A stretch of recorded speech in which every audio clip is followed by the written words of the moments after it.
Hi viewers, ఎలా ఉన్నారు? ఈరోజు టాపిక్ అయితే మునగాకు, మునక్కాయ వాటి గురించి తెలుసుకుందాం. దానివల్ల యూజెస్ ఏంటి, దాన్ని ఎక్కువ తీసుకుంటే ఏమవుతుంది, వాటి గురించి అయితే చెప్పేస్తున్నాను చూడండి. మునక్కాయలు ఇష్టం లేని వారు ఎవరుంటారు చెప్పండి? చారు, సాంబారు, పులుసు వంటి కూరగాయలలో మునక్కాయలను ఉపయోగించడం వలన రుచికి రుచి, ఆరోగ్యానికి ఆరోగ్యం. అయితే మునక్కాయలతో కాక మునగాకు పువ్వులు కూడా వంటకాలలో ఉపయోగించవచ్చు. అమ్మమ్మ కాలంలో ఆషాఢం వచ్చిందంటే మునగాకు కూర తప్పనిసరిగా ఇంట్లో ఉంటుంది. కానీ ఈ కాలంలో వారికి మునగాకుతో వంటకాల గురించి తెలిసింది తక్కువే. కానీ దీనిలో బోలెడు పోషకాలున్నాయి. అందులో vitamin A, vitamin C, calcium, potassium సమృద్ధిగా ఉన్నాయని పోషకాహార నిపుణులు చెప్తున్నారు. మధుమేహం ఉన్నవారికి మునగాకు దివ్య ఔషధం. రక్తంలో చక్కెర స్థాయిలను సమతుల్యం చేయడమే కాక మంచి కొలెస్ట్రాల్ను పెంపొందిస్తుంది. అంతేకాక మానసికకరమైన ఆందోళనను, తలనొప్పి, ఊపిరితిత్తుల వ్యాధులను, కీళ్ళ నొప్పులు తగ్గించే శక్తి మునగాకుకు ఉంది. అందుకే రోజువారీ ఆహారంలో మునగాకును చేర్చుకోవడం ఉత్తమం. ఈ మునగాకు కరివేపాకు లాగే కూరగాయల్లో వాడుకోవచ్చు. మునగాకు పప్పు, పచ్చడి, నువ్వులతో కలిపి పొడి లాంటి ఎన్నో వంటకాలను ఉపయోగించవచ్చు. మరి ఈ నెలలో లేత మునగాకు దొరుకుతుంది. మరి తప్పకుండా ఈ పోషకాలను కంపల్సరీ తిని ఆరోగ్యంగా హోమ్లో యూస్ చేసి వాడుకుందాం. మునగాకుల్లో బీటా కెరోటిన్ దండిగా ఉంటుంది. ఇది కంటి ఆరోగ్యాన్ని కాపాడుతుంది. ఈ ఆకుల నుంచి ఇనుము పుష్కలంగా లభిస్తుంది. కూర, పప్పు, వేపుడు, పొడి ఇలా వివిధ రకాలుగా మునగాకును తీసుకోవచ్చు. రక్తహీనత సమస్యలు ఎదురు కాదు. పాలతో పోలిస్తే 3 వంతుల కాల్షియంలో అధికంగా ఉంటుంది. 100 గ్రాముల మునగాకుకు దాదాపు 400 మైక్రోగ్రాముల కాల్షియం అందుతుంది. దీన్ని పొడిలా కూరల్లో వేసుకొని తీసుకుంటే ఎముకల సంబంధ సమస్యలు తలెత్తవు.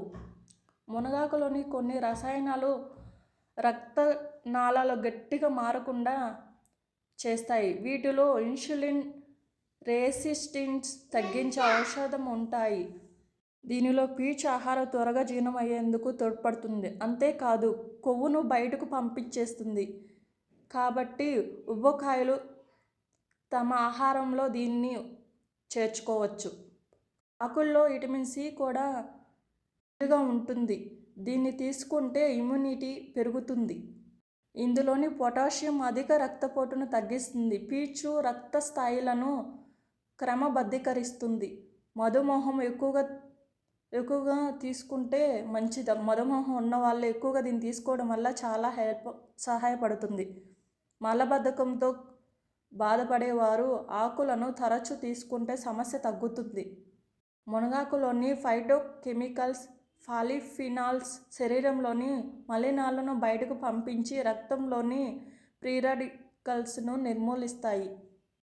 మునగ మంచి రుచికరమైన పోషకం. వీటి కాయలు, విత్తనాలు, ఆకులు, బెరడు అన్నీ ఏదో ఒక రూపంలో ఉపయోగపడుతూనే ఉంటాయి. మునగలో అధిక విటమిన్లు, ఐరన్, ఫైబర్ పుష్కలంగా ఉంటాయి. మునక్కాయలతో పాటు మునగాకు కూడా ఎంతో మేలు చేస్తుంది. ఆరెంజ్ కంటే మునగాకులో అధిక విటమిన్ సి ఉంటుంది. పాలల్లో కాల్షియం, అరటి పండు ద్వారా పొటాషియం, పాలకూర ద్వారా ఐరన్ లభిస్తాయి. కానీ మునగాకు తింటే ఈ పోషకాలన్నీ లభిస్తాయి. వీటితో పాటుగా zinc, beta carotene, vitamin E వంటి పోషకాలు పుష్కలంగా ఉంటాయి. కంటి చూపు సమస్యలను నివారించడంలో మునగాకు తోడ్పడుతుంది. మనిషి మానసికంగా దృఢంగా ఎదగడానికి, మానసిక ఒత్తిడి తగ్గడానికి ఉపయోగపడుతుంది. క్యాన్సర్ రాకుండా నివారించడంలో ఉపయోగపడుతుంది. హెపటిక్ సంబంధిత సమస్యలను తగ్గించడంలో మునగ చక్కెర పని చేస్తుందని నిపుణులు చెప్తున్నారు. గొంతు నొప్పి, దగ్గు, గొంతులో ఏదో అడ్డుపడ్డట్లు కనిపించడం వంటి సమస్యలతో ఇబ్బంది పడుతున్నప్పుడు 1 కప్పు వేడి మునగ సూప్ తాగి చూడండి. ఈ సమస్యలన్నీ ఇట్టే పోతాయి. శ్వాసకోశ ఇబ్బందులతో బాధపడేవారు మునగాకుని తరచూ తీసుకుంటే మంచిది. ఇది శరీరంలో వ్యర్థాలను తగ్గించడానికి ఉపయోగపడుతుంది. చూసారు కదా మునగాకు వల్ల యూజెస్ ఏంటో.